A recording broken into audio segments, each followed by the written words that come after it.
Welcome to another episode of Live with Lizzy, coming to you straight from beautiful Boston, Massachusetts. Today, I'm going to be reading to you from my new book, Give It a Home, available on the Barnes & Noble website. Please go grab one. And I'm going to be giving some backstory as it comes up for some of the poems in this book. So I'm excited to share some of that with you today. So here we go.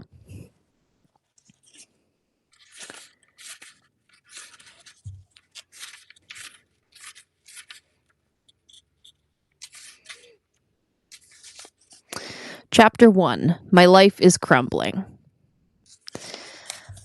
So the general arc of this book goes from me losing a lot of the things that felt stable in my life to me finding new places where stability can be had.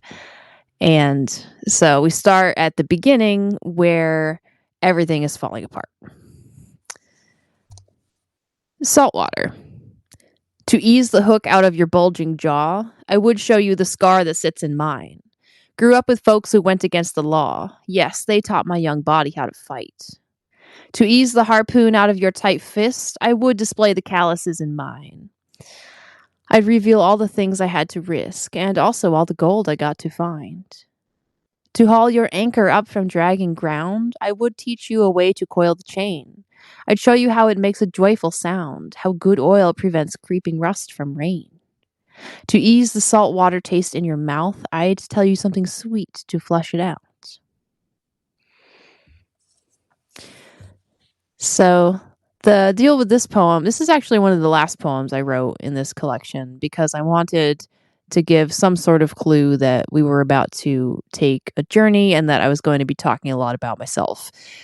So I wanted that to be clear right from the get-go, hence that first poem. Moving on, number 2, Southpaw. My hands are working creatures, grizzled beasts. They bear the scars of learning from the whip. My palms hold telling marks, burns in each crease. These bold storylines, are they flaws or gifts? My hands have equal capability. I reach with whichever one is closer. The right, the left, it's all the same to me. I'm trending southpaw as I get older. These hands are good at finding what I need. They fill up like a cornucopia. And once I have enough to stop the bleed, I'll share what I have left over with you. How powerful a pair of working hands, executors of carefully laid plans. So this poem I wrote when I was working at a local bakery. And I was noticing how my hands were getting really calloused and really burnt and really scarred over time as I worked in that bakery. And I also noticed that as I got more skilled at bread shaping, I became more and more ambidextrous. And I just thought that was an interesting thing and ended up putting it in a poem. 3, Dream Girl. I found a tree and laid down underneath, to rest a while, to stretch after my shift. Observed as pollinators moved through leaves, sweet sunny honeybees in breezy drift. When limber time was done, I headed home. I had a polite exchange with a cop. White privilege is weed in your pocket while knowing your blood's safe each single drop. I've sinned so many times and not been seen. No one suspects this sweet, trustworthy face. Sexism is when you're a gorgeous dream, despite behavior that should bring disgrace. I found I get to do just as I please, as long as folks picture me on my knees. So this one, also from the time I spent working as a baker, it was a physically exhausting job. And as I was acclimating towards the beginning of my time there, I found myself so tired at the end of my shift that I would actually go to the park about a block away after my shift and fully lay down and do some yoga in the park to recover from the day's work before I walked home. It was a really physically taxing time in my life, now that I think about it. 4, Blood Drive. I gave blood once in high school at a drive. They set up in the gym for convenience. I thought, this is a way I can save lives. I sat, the needle went in, barely winced. I did fine right until I stood back up. The world narrowed, a black tunnel so small. My eyes rolled back, dropped my apple juice cup. Somebody standing nearby broke my fall. You have to cough, I heard from far away. I found myself swimming in sunken place. I hacked a little, found it cleared my gaze. I blinked until I saw a concerned face. The friend on whom I'd always had a crush. He caught me when I passed out. What a rush.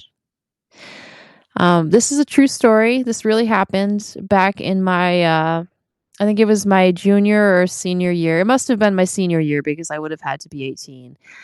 And yeah, I gave blood towards the end of the day. I was pretty tired, maybe hadn't eaten enough. And as soon as I stood up from giving blood, just went right down to the floor. But yeah, I woke up to a friend of mine I had had a crush on from about sixth grade up until then.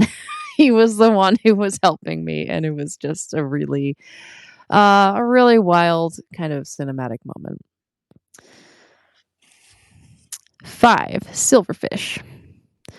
Oh, little silverfish, I feared you so. When you showed up in my childhood bedroom, I asked my mother to please make you go. Predictably, her thoughts were caught in gloom.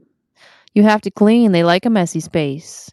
A buck passer right to the very end. It's hard to meet complex problems with grace. Why not just grab reality and bend? They like a broken home, the silverfish. They get in through the holes in walls, you see. They mind no broom or fervent, fearful wish. They saw the gaps and came to live with me. A silverfish loves tropical climates. I spoke my fear. No one seemed to mind it. So, this poem is about growing up in a very old house. Uh, the house I spent my childhood in was built in, I think, the 1930s. And by the time I was living in it, it definitely needed a lot of work. So we were doing a lot of digging of foundations and a lot of upheaval in our yard that resulted in a lot of bugs kind of making their way into our house. And as a small child, that was just the kind of the worst thing ever for me. Uh, yeah. So, yeah, and I had a pretty strained relationship with my mother even back then, and um, unfortunately, she did not seem to be that concerned about my fears. She seemed more interested in uh, other things. Number 6, grenadine. Grenadine girl, pomegranate and bloom, not cherry like most people seem to think. I swirl into your cocktail with a swoon. I swim among the ice cubes in your drink. But if you cut me up, I'm a grenade, so much less sweet when I am incomplete. I just want to exist how I was made, my crooked cowlick, my super wide feet. Oh, leave me be or let me be sugar. I have no desire to bring destruction. I'll come together with you, my lover. I seek ingredients that complement. The spoon slides in, it stirs us all around. What drink is poured out? What new thing is found? So, this one is inspired by the years I spent as a bartender. I used to make grenadine from scratch at one place I worked, and it was only once I worked there that I learned that grenadine isn't just cherry juice, it's actually pomegranate juice and a little bit of orange flower water. Um, so that explains that mention. And this poem I wrote when I was going through a lot of struggle at that bakery I was working at. I was getting moved into a position I wasn't as good at, and I was having a hard time making it clear that I shouldn't be in that position. So I was finding myself misplaced and mislabeled, and really struggling to figure out a way out of it. 7. Leaves. The leaves grew large when I was not watching. Just small buds the moment I looked away. Now flaming bright in sunshine. Bees won't sting the folks who sit beneath this verdant shade. The leaves don't mind my curious green eyes. They love the folks who look a bit like them. They shimmy in the wind to my delight. They're just as gorgeous as me and my friends. The leaves have their designs, as do we all. They have intentions that we do not know. A leaf's purpose to guide summer to fall, to sing so soothingly as high winds blow. When leaves grow large, we love them well for it. Lean close, breathe deep, enjoy the oxygen. I wrote this poem after one of those times when I left my exhausting bakery job, laid down in the park to do some yoga, and I was just staring up at the tree above me and noticing how big the leaves had gotten since the beginning of that season. And just thought it was really cool.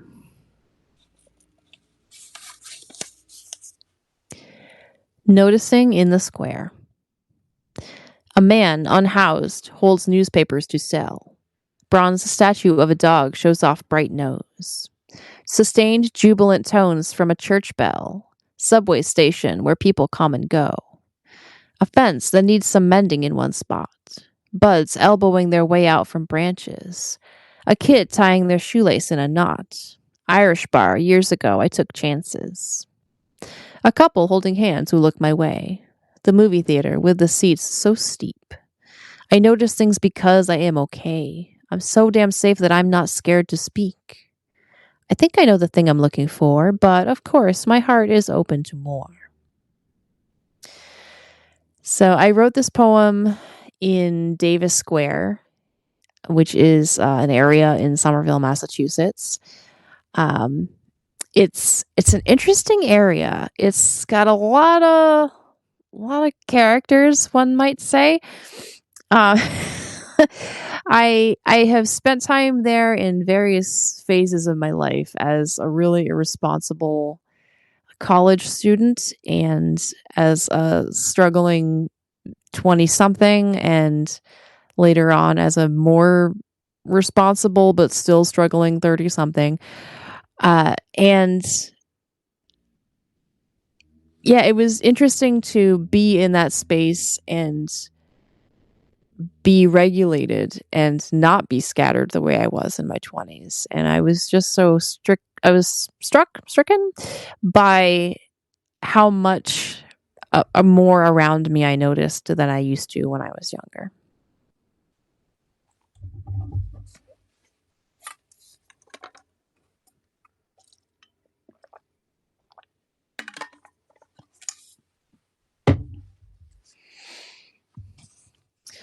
Nine, root beer.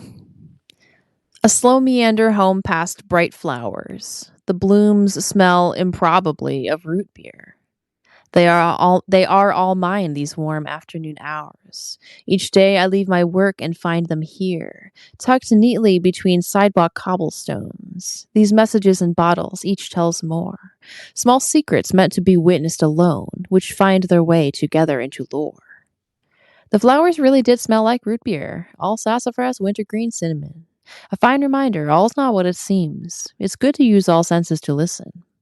To roam without a care is luxury, a gift I worked so hard to buy for me.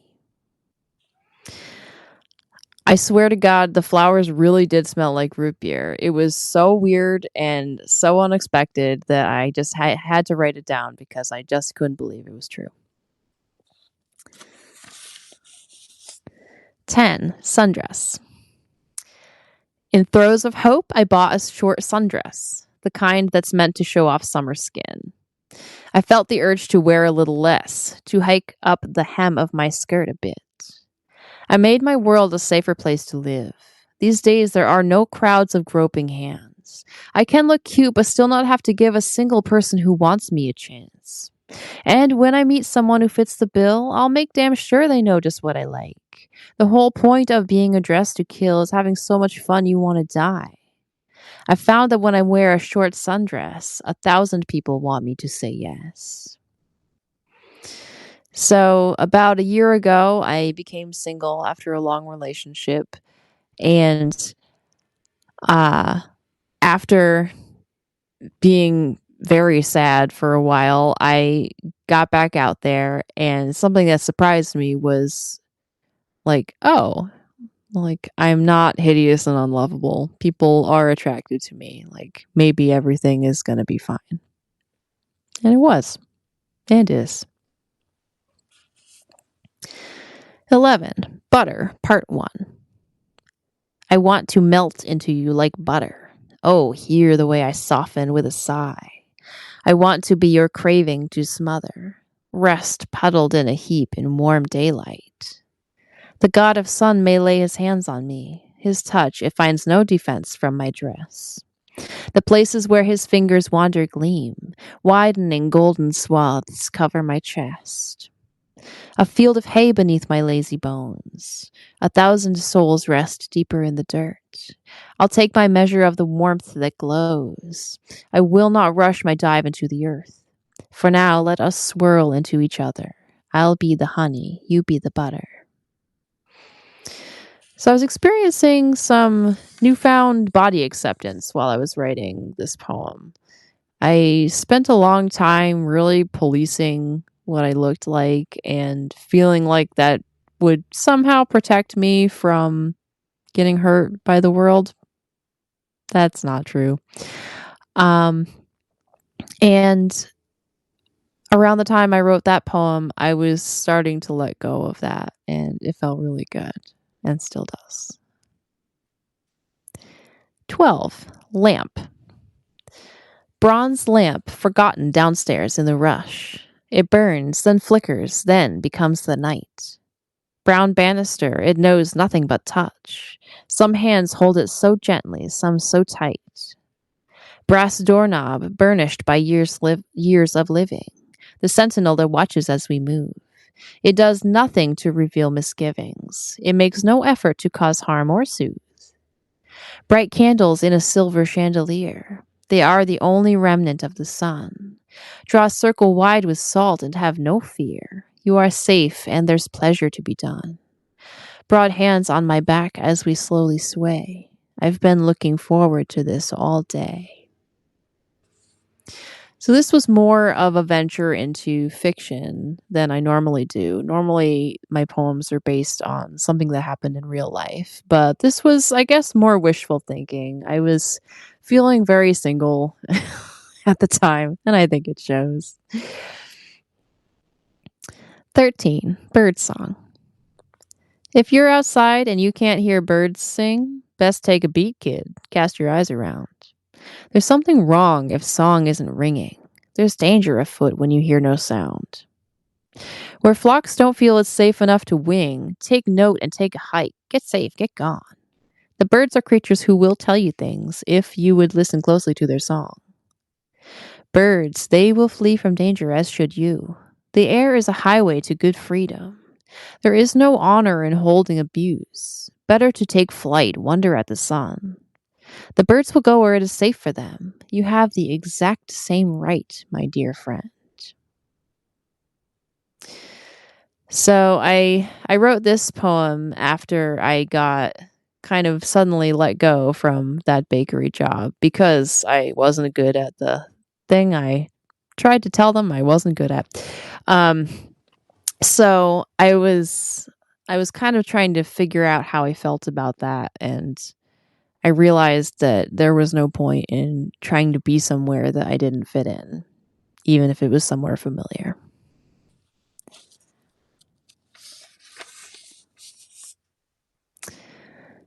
Bumble Death. Fair death, a humble bumblebee sails by. She doesn't lose her stinger like the rest. This bumblebee is with you when you die. She whispers, this is only the next step. This bee will flee her hive to rove the earth, nibble lush clover, sip honeysuckle. Her wings remember how to find return. On her way home, she stops, tastes a truffle. Beautiful death, she brings change where she goes. She heralds an old thing yielding the new. The breeze is where the bumblebee can flow, can drift along, alight upon a yew. This fuzzy little bumblebee, she stings, yet look at the raw strength her venom brings. So, again, I was feeling my feelings about getting let go from that job. And, it also happened during a time of year when the whole world is warm and bright and full of possibility. So I guess I was trying to combine those two ideas of a sudden loss, but also everything around me is saying that it's going to be okay.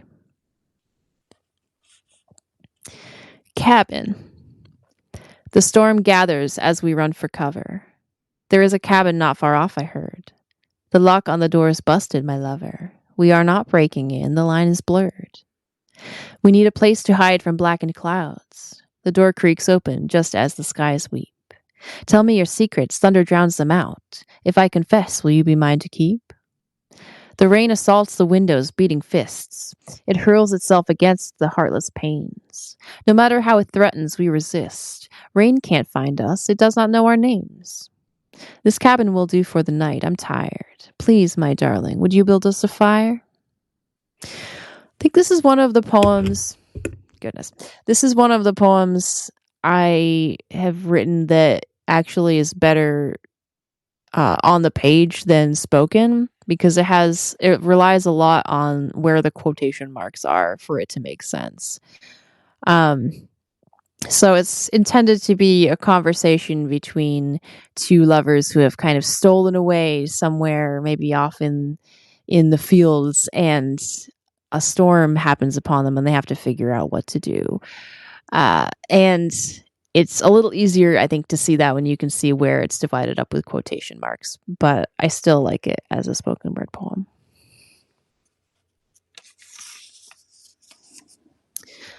All right, now we're on to chapter 2, titled Maybe Dating Will Help.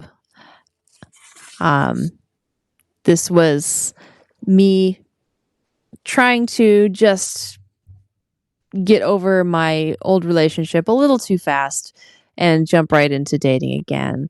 And I'm sure you can all imagine that went perfectly, and there were no errors made and no poor decisions either. So here we go. Summer romance.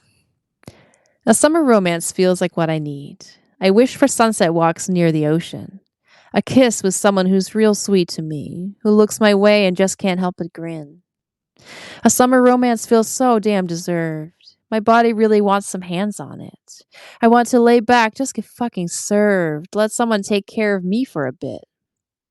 A summer romance doesn't have to be the center of my life, just something fun. Some time under the clouds, two laughing free. It really doesn't have to be the one.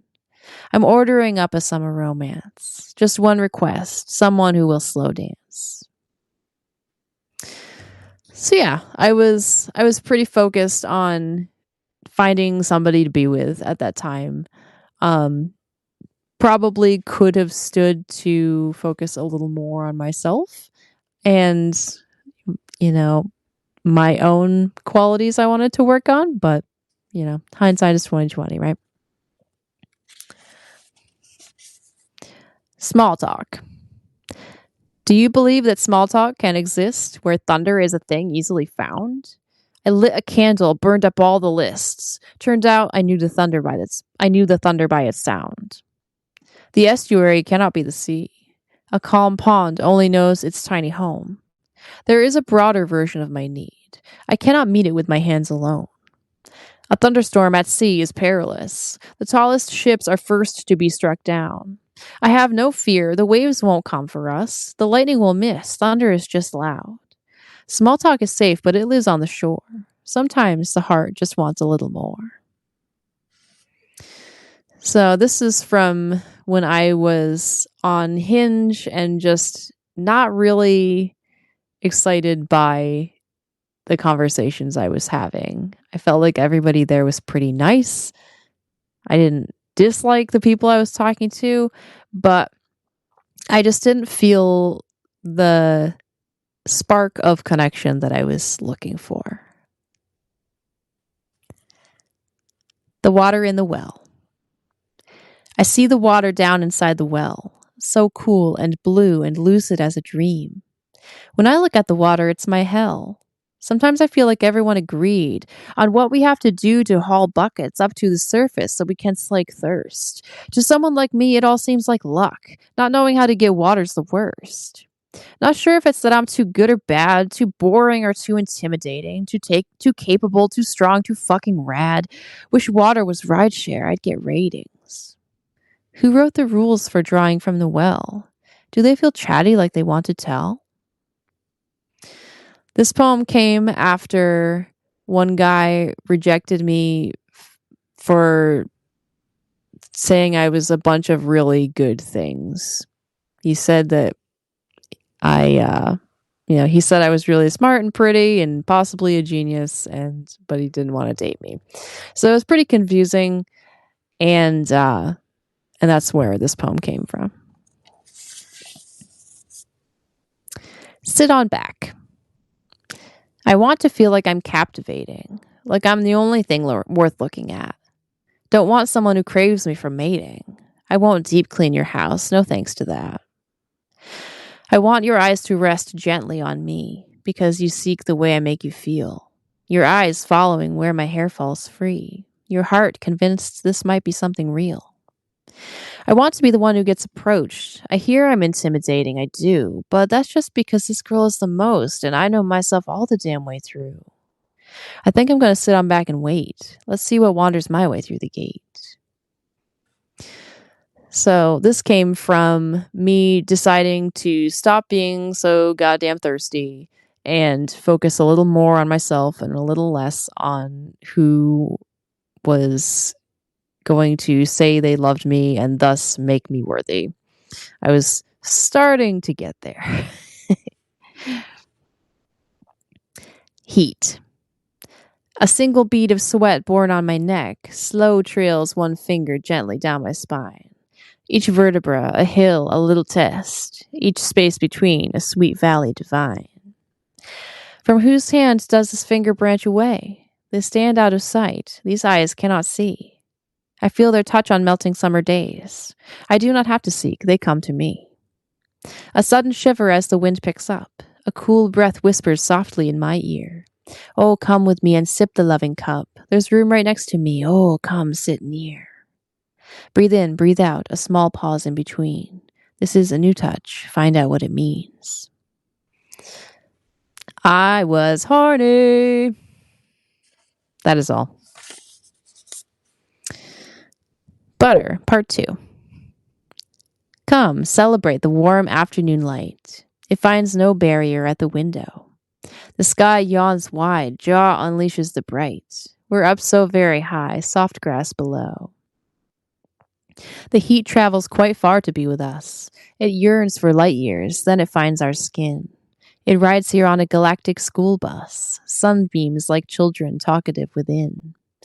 Oh, please, slather dripping sun like butter. Whatever gods are in charge of these things, make us sweat deeply into each other, erase the memory of wedding rings. The afternoon is warming at our touch. Don't worry, there's a shady spot for us. This was another wishful thinking poem that I wrote in, probably June or July of that year when it was really warm and sunny. And yeah, I was just kind of hoping for things to happen. Bubbles. The bubbles rise seemingly from nowhere. They crowd together as they seek surface.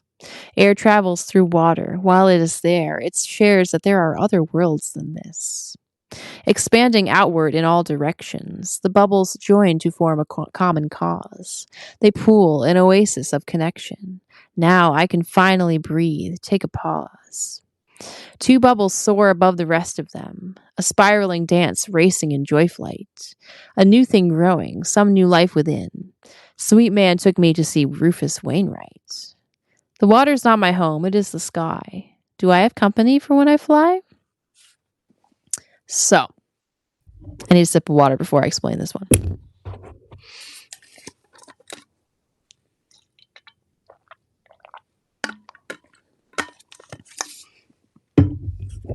So this poem is inspired by a really nice guy that I met on Hinge, who I went out with a couple times. And yeah, he actually took me to Rufus Wainwright and it was a really good show.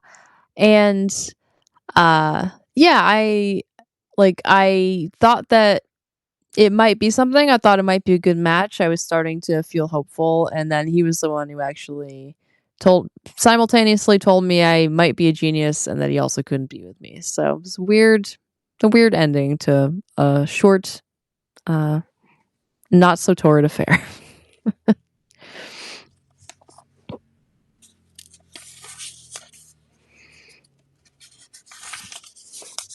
All right, a few more for you. We're starting now into chapter 3 titled Dating Didn't Help. Now what? Unsurprising to anyone. Sunrise. When there feels like there will be no sunrise, remember you will always be okay. When you cannot clear the dust from your eyes, remember that your strong feet know the way. When gravity feels like it has a grudge, remember how you used to walk so light. When all you need is one long, warming hug, remember you no longer need to fight. When you feel like you just can't stand yourself, remember that it's okay to sit down. When everything is on the highest shelf, remember that a ladder is allowed. When your mind cannot puzzle what to do, remember I will come to be with you. So this was me trying to self-soothe when I was simultaneously dealing with losing my job and losing my long-term relationship all at once. Yeah, I was looking for comfort and wasn't sure where to find it. And that's where this poem came from. Little Spider. I spun a thread of luck, twisted it tight, arranged it in a web with my strong hands, so in the dark, dissociated night, I'd have a sturdy, softened place to land. Oh, little spider, rest your weary paws. Did you know they have sweet, soft kitten feet? You followed every letter of the law. You did your best, but sometimes you get beat. That's not today, sweet spider babe. Hell no. This day your web will hold you safe and sound. You have the space and energy to grow. You find yourself so high above the ground. To wake from sleep and open all 8 eyes. Exhausting, scary, validating, wild. I saw a picture of what spider feet look like up close before I wrote this poem, and they really do look like little kitty paws. It's they're pretty cute up close, horrifying in full form as spiders, but their feet are cute.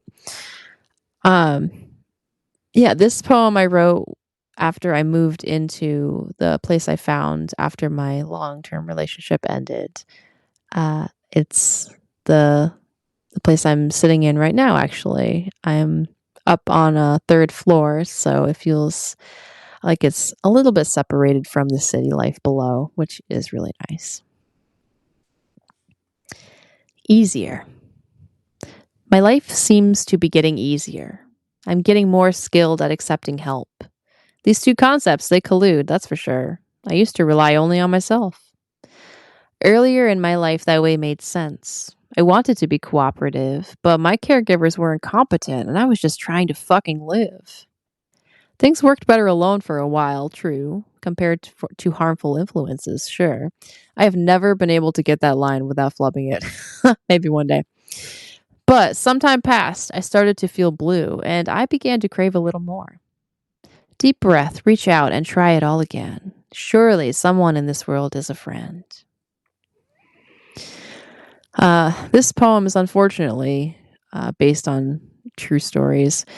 Yeah, I did grow up in a pretty chaotic household that taught me that I should probably figure out my own solutions to my problems. Which, as we all know, as healthy adults, is not always the choice. Sometimes we have to reach out and ask for help. And this was something I was starting to figure out as I wrote this poem.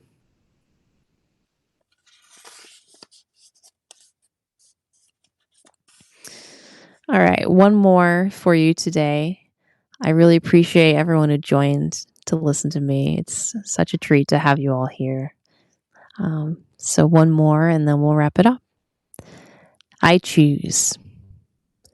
I choose a bad day. Clouds gather at will. When I look for misery, it finds me. Gather a mighty wind that gives a thrill. Use it to scare the storm away with glee. I choose a good day. The filter snaps on. I notice only things that bring me joy. Had to grow new organs. Took me real long, but now I digest things that would destroy. I choose what kind of day I'm going to get. I think you'll find that the same is true for you. If you look for something, well, then I bet that people will do what you think they'll do. I choose. That is the burden and the gift. I lose when I think agency's a grift. This is something I have to tell myself almost every day, that I can choose to have a good day or I can choose to have a bad day, but whichever one I pick, I'm probably going to get. So, once again, thank you so much to everyone who joined today. I'm so happy to see you all here, and I hope you come back next time for another live session of some poetry. Have a great day. Bye.